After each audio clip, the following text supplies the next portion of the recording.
अस्सलाम वालेकुम, क्या हाल चाल। उम्मीद करते हैं कि आप खैरियत होंगे और हमारी दुआ है कि आप हमेशा खुश रहें, हंसते और मुस्कुराते रहें और इसी तरह हमें अपना प्यार दिखाते रहें। बिल्कुल जी। मेरा नाम मुअज्जम अली। मैं हूं तारिक महमूद। मैं मोहम्मद यूसुफ। तो आज हम जिस वीडियो पर रिएक्ट करने जा रहे हैं, वीडियो का टाइटल है Turkey will send soldier to PoK, India biggest challenge against Pakistan. ये क्या हो गया भाई तो साहब? भाई साहब वीडियो देखते हैं और अपना रिव्यू कर देंगे। कौन हम करते हैं? 1 2 3 वीडियो स्टार्ट। नमस्कार and welcome you all to world affairs. मैं हूं प्रशांत धवन। नाउ हाल ही में यूरोप के और टर्की के मीडिया ने ये रिपोर्ट्स पब्लिश करनी स्टार्ट कर दी है, जो मेरे हिसाब से एक बहुत ही बड़ा इशू बनेगा कल को भारत के लिए। यहाँ पर आप देख पाओगे टर्की की जो पैरामिलिट्री है SADAT, इन्होंने मीटिंग में डिस्कस किया है कि क्यों ना ये अपने फॉरेन फाइटर्स डिप्लॉय कर दे कश्मीर और फिलिस्तीन में। ये डिस्कशन बहुत ही एडवांस स्टेज पर पहुंच चुकी है और ये डिस्कशन ऐसे टाइम में हुई है जब पाकिस्तान के प्रधानमंत्री शहबाज शरीफ गए हैं टर्की में एक बहुत ही इंपॉर्टेंट विजिट पर। यहाँ पे आप देख पाओगे पाकिस्तान के PM और एर्दोगान, कुछ डिफेंस डील्स थी ये यहाँ पर साइन हुई है, कुछ पुराने ऑर्डर थे पाकिस्तान के ये कंप्लीट हुए हैं और एर्दोगान ने एक बड़ी अनाउंसमेंट ये करी है कि ये एक ट्राइलैटरल ग्रुप फॉर्म करेंगे जिसमें पाकिस्तान और अजरबैजान होगा। तो टर्की, पाकिस्तान, अजरबैजान मिलिटरीली बहुत ज्यादा कोऑपरेट करने वाले हैं भविष्य में। नाउ ऑब्वियसली एज इंडियंस हमारा सबसे बड़ा कंसर्न ये होगा कि क्या टर्की अपने foreign fighters Pakistan occupied Kashmir में भेजेगा, और अगर ऐसा करता है टर्की तो हम इसके बारे में क्या कर सकते हैं। बहुत कुछ आपको जानने को मिलेगा, मगर आगे बढ़ने से पहले आपसे क्वेश्चन पूछूंगा। आपको पता होगा कि 2023 का जो साल है भारत के लिए बहुत बड़ा होने वाला है in terms of international relations and geopolitics, क्योंकि G20 समिट होस्ट करेगा भारत, क्वाड समिट होस्ट करेगा भारत और even SCO Shanghai corporation organisation का जो 2023 का समिट है ये भी होस्ट करेगा भारत। तो जो 2023 का SCO समिट है इसका थीम क्या रहने वाला है, ये है यहाँ पे आपकी ऑप्शन। कमेंट सेक्शन में करो क्वेश्चन अटेम्प्ट, सही आंसर मैं आपको दूंगा वीडियो के अंत में। नाउ पहली बात तो जान लो कि टर्की किस चालाकी से अपने foreign fighters in the future भेज सकता है पाकिस्तान ऑक्यूपाइड कश्मीर में। देखो यहाँ पे जो नाम लिखा है ना SADAT, ये टर्की के सोल्जर्स तो हैं मगर टर्की के प्राइवेट सोल्जर्स। यहाँ पे आप नोट कर पाओगे making sense of Sadat, Turkey's private military company. Turkey और पाकिस्तान में आप देखोगे कि आर्मी के अलावा इनके बहुत सारे प्राइवेट ग्रुप्स रहते हैं जो कई बार आर्मी को आउटसाइड सपोर्ट करते हैं मिलिट्री ऑपरेशंस में। पाकिस्तान में ज़्यादातर जो ये ग्रुप्स हैं ये UN के अंडर आतंकवादी घोषित कर दिए जा चुके हैं, तो पाकिस्तान को काफ़ी प्रॉब्लम आती है इन ग्रुप्स को फंडिंग प्रोवाइड करने में। मगर टर्की के पास एडवांटेज ये है कि इनका जो सद्दात ग्रुप है इस पर UN ने आरोप तो बहुत लगाए हैं कि ये अत्याचार करते हैं, लोगों पर आतंकवाद फैलाते हैं, मगर ये एक ऑफिशियली UN डेजिग्नेटेड आतंकवादी संगठन नहीं है। और पर्सनली आप अगर मुझसे ओपिनियन पूछें तो ये ग्रुप बनाना टर्की की एक बहुत ज़्यादा, मैं कहूँगा, एक क्लेवर स्ट्रेटजी थी, कनिंग, चालाक, जो भी आप एडजेक्टिव यूज़ करना चाहे कर सकते हैं, क्योंकि टर्की ने यह समझ लिया था कि Turkey being a NATO member ये डायरेक्टली अपनी मिलिट्री को बहुत सारे ऑपरेशंस में इन्वॉल्व नहीं कर पाएंगे जो मिलिट्री इनकी सरकार के अंडर आती है। तो इसलिए टर्की ने अपना पहला और अकेला प्राइवेट मिलिट्री ग्रुप बना दिया। जी हाँ, एक पूरी कंपनी है, इनके अपने सैनिक हैं, अपने हथियार हैं, ये काफ़ी बार विदेशों में जाके लड़ते हैं। आप कह लीजिए भाड़े के सोल्जर्स हो गए लिटरली। और पिछले 10 साल में मैं देख रहा था इन्होंने मिलियंस ऑफ डॉलर्स कमाए हैं फॉरेन ऑपरेशंस करके। और 2021 से मैं फॉलो कर रहा हूँ कि पहले पाकिस्तान की एयरफोर्स, फिर बाद में इनकी आर्मी। पाकिस्तान लगातार कोऑपरेशन कर रहा है और डायरेक्ट कांटेक्ट में है सद्दात के। मगर मुझे यहाँ पर एडमिट करना पड़ेगा कि मैंने उस वक्त सोचा था कि ठीक है कुछ ट्रेनिंग दे देगा सद्दात पाकिस्तान को, या फिर सद्दात के जो सोल्जर्स हैं इनके साथ कुछ जॉइंट डिफेंस कोऑपरेशन होगी पाकिस्तान की, मगर नहीं। मैं काफ़ी सरप्राइज हूँ यहाँ पर। मुझे उम्मीद थी नहीं कि टर्की का सद्दात डायरेक्टली यहाँ पर बात करेगा कश्मीर और फिलिस्तीन में डिप्लॉयमेंट की। अब फिलिस्तीन की जो डिप्लॉयमेंट की बात है, वैसे ये बहुत लंबे समय से टर्की उठाता आया है। फिलिस्तीन में डिप्लॉयमेंट करेंगे या नहीं करेंगे उसके बारे में मैं अभी कह नहीं सकता, मगर कश्मीर में पॉसिबिलिटी बहुत ज़्यादा है, पाकिस्तान ऑक्यूपाइड कश्मीर में, कि सद्दात कुछ अपने पैरामिलिट्री सोल्जर्स पाकिस्तान के कहने पर डिप्लॉय कर दे। और इससे एडवांटेज टर्की को ये मिलता है कि पाकिस्तान की सपोर्ट में टर्की के सोल्जर्स होंगे तो सही पाकिस्तान ऑक्यूपाइड कश्मीर में, मगर कल को इंडिया डायरेक्टली नहीं कह पाएगा कि टर्की, या फिर जो इनका नाम बदल चुका है तुर्की, तुर्की की जो सरकार है ये डायरेक्टली इन्वॉल्व हो चुकी है कश्मीर में। तो यहाँ पे आप देख पाओगे, इसलिए टर्की काफी बार कह चुका है कि जो इनकी ये प्राइवेट डिफेंस कंसल्टेंसी कंपनी है, जी हाँ खुद को ये कहते हैं कंसल्टेंसी कंपनी, ये बन चुका है अंकारा का सबसे बड़ा secret weapon. Ankara by the way capital है टर्की की। अब अगला क्वेश्चन आपके माइंड में ये आएगा, मगर टर्की ऐसा क्यों करेगा? इससे ऑब्वियसली इंडिया के साथ जो इनके रिलेशन है खराब होंगे। देखिए, टर्की ने ये बात बहुत पहले डिसाइड कर ली थी कि इंडिया के साथ रिलेशंस खराब करके ये पाकिस्तान के साथ बहुत ही डीप स्ट्रेटेजिक रिलेशंस बिल्ड करेंगे। फिर बाद में मैं कहूँगा काफ़ी लेट हम लोग जागे और हमने अर्मेनिया को सपोर्ट करना स्टार्ट कर दिया। अर्मेनिया आपको पता होगा एजरबाईजान और टर्की के साथ एक देश है। अर्मेनिया के बहुत ज़्यादा खराब रिश्ते हैं दोनों के साथ, और पाकिस्तान तो ऑल टुगेदर अर्मेनिया को एज ए कंट्री मानता ही नहीं है अपनी वफादारी दिखाने के लिए टर्की और अजरबैजान को। तो इंडिया ने आप अगर देखो तो रिसेंटली बहुत सारा डिफेंस हार्डवेयर एक्सपोर्ट करना स्टार्ट कर दिया अर्मेनिया को। कुछ दिन पहले मैं एक रिपोर्ट पढ़ रहा था, वहां पे बताया गया था कि जब अजरबैजान और अर्मेनिया की जंग हुई थी, इंडिया बड़े स्केल पर हथियार प्रोवाइड करने को तैयार था, मगर अर्मेनिया उस वक्त इतना बौखलाया हुआ था उस पूरी वॉर की वजह से कि हथियार एक्सेप्ट कैसे करने हैं, उनको यूज़ कैसे करना है, उसकी भी प्रॉपर प्लानिंग अर्मेनिया के पास उस वक्त थी नहीं तो इंडिया अर्मेनिया अजरबैजान वॉर में एक मेजर रोल प्ले करता। तो जैसे जैसे इंडिया का जो सपोर्ट है अर्मेनिया को ये बढ़ता रहेगा, आप देखोगे टर्की भी कहीं ना कहीं पाकिस्तान ऑक्यूपाइड कश्मीर में अपनी इन्वॉल्वमेंट बढ़ाना स्टार्ट कर देगा। उसके अलावा एक बहुत ही बड़ा फैक्टर है पैनिक। हाल ही में आपने देखा होगा इंडियन आर्मी ने कैटेगोरिकली बार बार बोला है कि हम लोग पाकिस्तान ऑक्यूपाइड कश्मीर में ऑपरेशन करने को तैयार हैं।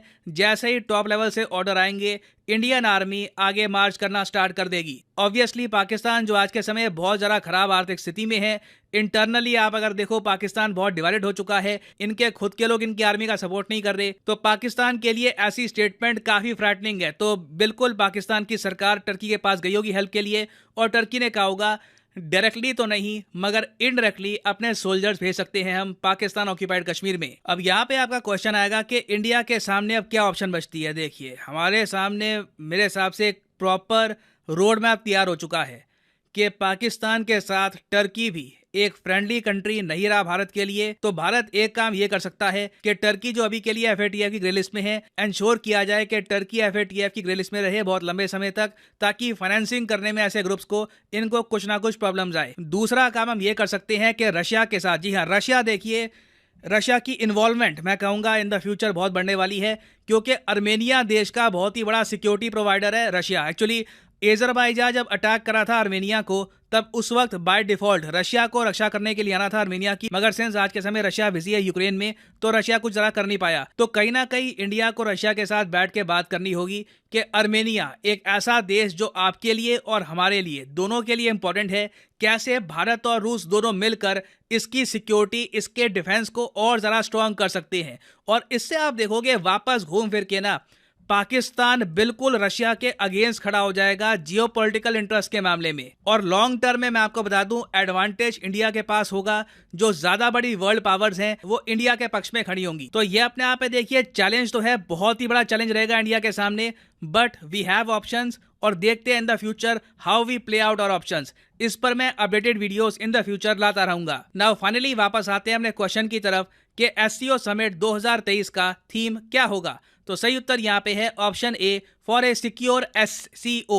यहाँ पर आप देख पाओगे ये है लोगो एससीओ समिट 2023 का, और ये है नीचे इसका थीम सिक्योर SECURE, इसका एक इसकी फुल फॉर्म भी है security, economy, connectivity, unity, respect and environment. तो एससीओ समिट 2023 का होगा भारत में। और फाइनली यहाँ पर मैं ये भी ऐड कर दूं कि आप किसी भी एग्जाम की तैयारी कर रहे हैं, चाहे SSC, UPSC, bank, any examination, comment section में जाइए, यहाँ पे आपको मिलेगी list. For example let's say आप प्रिपेयर कर रहे हैं फॉर UPSC, क्लिक करिए UPSC के लिंक पर और यहाँ पे आप परचेज कर पाएंगे अनअकैडमी का UPSC कोर्स। सिंपली यहाँ पे आपको क्लिक करना है प्लस पर, और यहाँ पे जो भी प्राइसेस लिखे हैं ये पे करने की जरूरत नहीं है। सिंपली यहाँ पे आपको कोड यूज करना है PD10 और अपने आप प्राइसेस गिरना यहाँ पर स्टार्ट हो जाएंगे। You will be able to save a lot of money, so use the code PD10 and start saving money. So इसी नोट के साथ ये है वीडियो का अंत। Thank you for listening and as always God bless you all.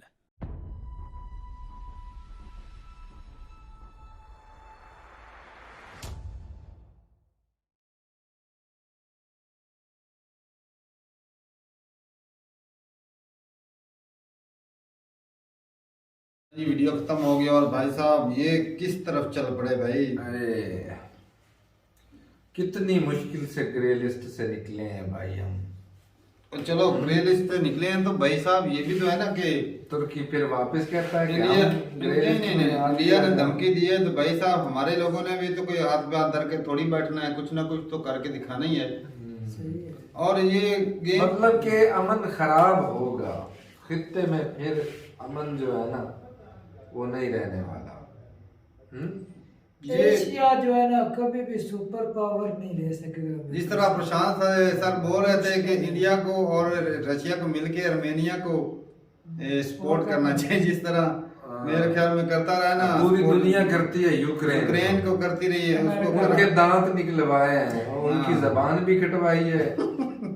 हाँ? तो ये इस उनके तरह- हाथ पांव सब इस कुछ तरह करवाए बड़े हैं। बड़े कंट्री करते भी ऐसे ये जो भाड़े के मंगवाए गए थे ये भी नहीं, तो वो एक दिन बीच भाग में जाएंगे। दो मतलब मुल्कों के बीच में है, तो ये कितनी जितना भी असला उन्हें दे ले, उनकी जितनी भी हेल्प कर ले, भला वो बच सकता तो है। ये भी तो एक अपनी नहीं, वो बच सकता यार है उसको यार। छोड़ अपनी भी तो सोचना कि अच्छा तुर्की पाकिस्तान कैसे- की कौम भी पहले गिरी पड़ी, ऊपर से जो भाड़े के वो बच्चे मंगवा रहे हैं उनको कहाँ से खिलाएंगे। अरे खिलाने की कमी नहीं है ये और बात है, ये हो सके अब इंडिया की साजिश हो, इनको इकोनॉमी के लिए और नीचे दबाया जाए। नहीं ये तो उन्होंने सिर्फ ना म्यांमार किया और ये पाकिस्तान चला ने- यार पाकिस्तान आर्मी कम है क्या? ऐसे वैसे ही हल्ला तो फिर बोल उनको रही क्यों है मंगवा यार। रहे हैं? ये अगर चुनौती ये काम देने के करें। लिए उन्होंने हाँ, ऑप्शन रखी है, इन्होंने कब मांगा है? भटकाने के लिए वो कहते हैं हम डिप्लॉय कर रहे हैं। ध्यान भटकाने के लिए नहीं, ध्यान भाई साहब नहीं, शबाज शरीफ वहां से आर्मी मांगने गए हैं कि हमारे पास आर्मी नहीं है। और कितने भीख मांगने के लिए। और नहीं है भाई साहब, मसले ये मसाइल हुकूमती थोड़े हैं। मामला चल रहे हैं, उसका ध्यान भटकाने के हाँ। लिए ये कश्मीर का Public- मुद्दा उठाया है हाँ, कि हम ये तुर्की के problem साथ है। मिलके अजरबैजान के साथ मिलके कश्मीर का मुद्दा उठा रहे हैं, लोगों को चूरन देना है। ताकि ना वो सुई उधर करप्शन से हटकर हाँ। वापस कश्मीर election पर आ भी तो आ रहे जाए। हैं। असल में सुई कश्मीर से हटकर ना थोड़ी सी सियासत और- पर चली गई थी, अब उसको वापस लाना है कश्मीर पर। ये भाई और कुछ भी नहीं है, ना ये कुछ करने वाले हैं ना ही कुछ करेंगे। हाँ, ना ही ये तो जंग होगी। तुर्की तो भाई वो अपना पहले वो सऊदी अरेबिया के साथ जो मामला हल करे ना, बिल्कुल। तो बाद में ये हो सकता है दोस्तों मामले को हल करवाने के लिए पाकिस्तान की उसको मदद हो, तो पाकिस्तान इसी वजह से की- वो पाकिस्तान की पहले मदद करना चाह रहा तो है। पाकिस्तान के वो करते ही इसीलिए। वही बात है। हाँ क्योंकि तो भाई साहब ये भाई मेरे ख्याल में तो वही चूरन है। ये पाकिस्तानी अवाम का ध्यान भटकाने के लिए जो जलसा जुलूस इमरान खान रोज निकालता है, हाँ और आर्मी चीफ भी नया नया बदला है, कुछ ना कुछ तो वो आते ही वो ना अवाम को हाँ, एक मरतबा दिखाएंगे कि वो जिस तरह कश्मीर के अलावा इनके पास और होता है क्या जो ये पब्लिक को कुछ भी नहीं है, देंगे? कुछ भी नहीं भाई। वो पहले नया चीफ पहले हमारे ऐसे साथ चूरन थे आया ना, है। हम वो लॉलीपॉप पे ना खुश हो जाते थे, लेकिन अब थोड़ी सी समझदारी आई है। अब पता नहीं, हो सकता है इस समझदारी में गलत हो हम, हाँ, लेकिन जो मुमकिन है भाई, ऐसा हालात मुमकिन है। है जो पास्ट में हो चुका है, अब इस तरह के जो तो ये स्टेटमेंट चूरन- जो बयानबाजी है ना, अब इसको बदल देना नहीं, चाहिए। तरक्की- तंग आ चुके इस तरह के वो जिस statement। तरह तरक्की के लिए कुछ करे ना, तालीम का म्यार बढ़ाए या कोई प्रोजेक्ट लाए, हाँ। पता चले जिससे पाकिस्तान को फायदा वो है। जो मीटिंग करने क्या है ना, वो इन्वेस्टमेंट की मीटिंग थी उसके अंदर। पाकिस्तान के अंदर आप इन्वेस्ट करो, देखते हैं आगे वो किस तरह की इन्वेस्टमेंट करते हैं। वो डिप्लॉय करके सोल्जर को इन्वेस्ट करते हैं तुर्की अच्छा खासा कंट्री था, उसको बेचारे को ग्रे लिस्ट में आ गया, और जब जैसे ग्रे लिस्ट में आया उसकी इकोनॉमी धड़म से नीचे गिर सही गई। बात है। नेटो का पार्ट भी है भाई, वो जो 30 कंट्री उनमें भी आता है। अच्छा अक्लमंदी है, उसने बोलते हैं कि हो सके मेरी ये सपोर्ट ना करे नेटो वाले, उसने अपने अलग से सोल्जर प्राइवेट सोल्जर बनाए। तो वो प्राइवेट इसलिए रखे ना भाई साहब, गवर्नमेंट पे ब्लेम नहीं ऐसे कर सकते। हाँ। ये तो प्राइवेट, जिस तरह आतंकवादी जाते हैं पाकिस्तानी इंडिया में हमला करते जाति हैं, कह लो, वो गवर्नमेंट पे बोझ भी नहीं। नहीं यार, गवर्नमेंट पे नहीं आते। जब गवर्नमेंट उस वक्त फंसती है जब वो फंडिंग करती है, पैसा हाँ, देती है। बिल्कुल। अगर ये जाके उधर हमले करें, पकड़े भी जाएं, तो ये कुछ भी ये नहीं प्राइवेट करता। बंदे होंगे, कंट्री क्या का होगा? है, वो तो नहीं ना, वो नुकसान होगा, तो- मतलब गुडविल तो नहीं भाई करना। साहब इसीलिए तो ये इस्तेमाल करते हैं ये आतंकवादियों को, नहीं तो आर्मी उधर जाके अटैक करे तो पकड़ के बताएंगे अच्छा ये एक और बात, जिस तरह पाकिस्तान ने इनको पाला तो, और इस तरह भी तुर्की उसको पा रहे हैं। कल को हो ऐसे। सकता है उसको जब ना पैसे दिए गए हो, उन्होंने उसको खाना नहीं भी तो हाँ, दोबारा उसको भी काटना शुरू कर देंगे। ये बात ठीक है। ये ऐसे ही होते हैं। ये मुसलमान ही है ना, मुसलमान की गला काट रहा है। ये बात है, धोखा भी मुसलमान को दे रहा है। और भाई साहब अगर आज ये मुसलमान इकट्ठे हो जाए ना, तो भाई ये कुछ का कुछ कर सकते हैं वर्ल्ड के अंदर। क्या कर सकते हैं? लेकिन क्या कर सकते हैं? यूनिटी जो है। दूसरे कर रहे हैं वही करेंगे और क्या कुछ भी नहीं करेंगे। क्यों कुछ नहीं करेंगे? अपने इकट्ठे भाई साहब वो करेंगे इकट्ठे ना। होने ही नहीं देंगे। तो होएंगे नहीं। तो यही तो बात है, यही तो लालच बात है है ना। लालच अपने मफाद इनको हो नजर जाए आती है। तो ये कौन सी बात है कि कुछ कर नहीं सकते? कुछ मैं तो ख्वाहिश क्यों देर नहीं? आज करो तक जरा सा कश्मीर हो और जाए। फलस्तीन का मुद्दा तो 70 ओ भाई साहब कोई इकट्ठा होने ही नहीं देता। यही तो तारक भाई कोई बात इकट्ठा है। होने ना नहीं कश्मीर देता। का सारे मुद्दा मुसलमानों मसला की है। हिस्ट्री के अंदर देखकर मुसलमान अब सऊदियों के इंडिया के साथ तो ताल्लुकात नहीं देख रहा है कैसे ऐसे है एक दूसरे के साथ। पाकिस्तान से ज्यादा अच्छी हैं। तो फिर क्या? फिर कैसे इकट्ठे होंगे जनाब?